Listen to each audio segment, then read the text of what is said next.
It's Sunday, so spend the day with me as a 28-year-old wife. Y'all, were headed to church. I recently decided that I wanted to start documenting more of life for you guys, and Sundays usually look like us making it to praise team practice, service happening, leading worship, so on and so forth. But a new thing that we're actually adding to Sundays is that we're trying to visit another church after our typical service. So this service, I had to grab something because I met a girl at the service. We went last week, and she was like, I love the doily that you have on your head, which for those who don't know what a doily is, it's literally like what we call a prayer cloth or a little piece of like material on the top of your head just as a head covering.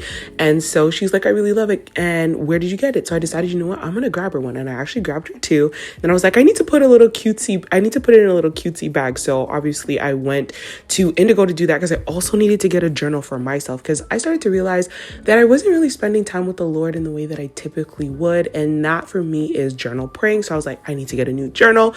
On the way to getting the journal, I stopped at Old Navy and I saw these really cute loafers, which you guys already saw. And then, of course, when I got to Indigo, I got distracted, went to their pajamas because their pajamas are amazing. The quality, just top tier. But finally, I took myself out of that area and I was like, you know what, let's go and get what we actually came for, which is the journal and the cutesy little bag to put her items in. There were so many options to choose from when it came to journals.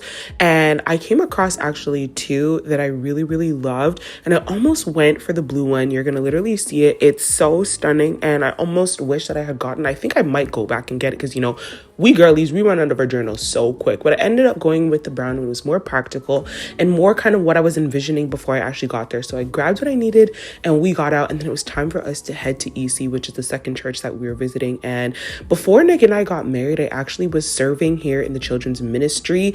So it's always beautiful to see people that I know, faces that I know, and people that have just become family. Somebody got baptized and it was so sweet. And then something new also that we're adding on Sundays is that my mentor, Nick and I actually are marriage mentors. They started hosting a monthly marriage get together and Bible study. And so we left from EC, which is the church that they go to head over to their home. They blessed us with some beautiful Portuguese food. It was so delicious. Nick got on the keys because, you know, it's his thing. Music is just his thing. We went into worship. We talked all about marriage, and it was just so beautiful to spend this time with them. Then we got home, and y'all, that was how I spent my Sunday. Now I'm curious about you. How do your Sundays actually look like? Comment below and I'll see you in another video.